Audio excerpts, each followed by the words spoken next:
We are learning of a phone call between President-elect Donald Trump, Ukrainian President Volodymyr Zelenskyy, and billionaire Elon Musk. Here with us now is foreign policy expert Hagar Chemali. Hagar, good morning. Great to see you. Let's start with the U.S. now allowing military contractors to the conflict zone of Ukraine. How significant is this? This is really just a continuation of the existing Ukraine policy, Hena. Basically, what's happening now is that Americans are bidding for American contractors to say, hey, we need to maintain and repair the equipment that we have sent to Ukraine to make sure that Ukraine has an upper hand in this war against Russia. And so it's one of those, we already have American contractors there. It's just asking for more of them. But the administration has been very careful to say this is not about having a significant number of employees on the ground. It's not about having any kind of American troops, even whether they're private or public, near the front lines fighting Russia. This is not what that is. This is purely about maintaining and repairing that equipment that the United States government has sent that they want to see. They want to make sure that investment isn't lost.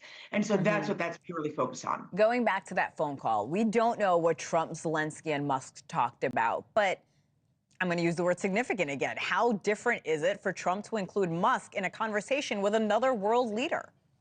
Yeah, Hena, I'm not gonna lie to you. As a foreign policy expert, I didn't love it, and the reason I don't love it is because it's for a few reasons. First of all, Elon Musk may be brilliant, and he is brilliant, and a billionaire. That does not make him a foreign policy expert. He's never studied foreign policy. He's never worked in foreign policy.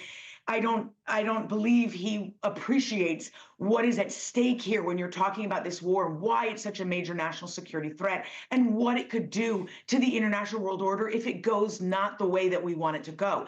Trump has said since the beginning he wants to force a negotiated settlement in Ukraine, that he could do it over in 24 hours before he even takes office, and that he would do that through two ways. One, by stopping aid to Ukraine, forcing Zelensky's hand to the table, and on the other hand, telling Putin as well, hey, if you on your end don't negotiate, but I will increase aid for Ukraine. So he's trying to play both sides to push this settlement.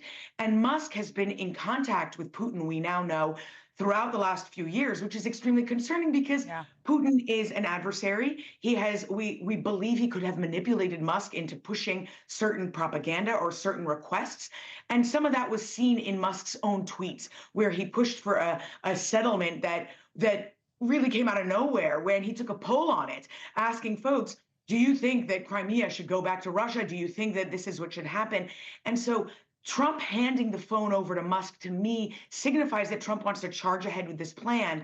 And it's risky when you have somebody who's really been where Putin has been in his ear this whole time. And we know Musk's Starlink satellite system is being deployed to support Ukraine against Russia's invasion. So how much, Hagar, in your expertise of this is foreign policy, and how much of this is business, at least from Musk's perspective?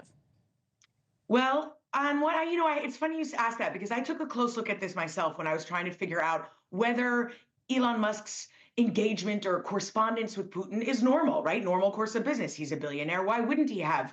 Why wouldn't any top business person in the United States have direct engagement with a world leader? The difference is when that world leader is enemy number one of the United States, is actively using your own social media platform to interfere in our elections, to spread disinformation, and you're engaging with that person about issues that might be totally different, where that person is trying to convince you on Starlink related to Ukraine, related to Taiwan as well, by the way. It's very risky, and it goes against U.S. national security objectives.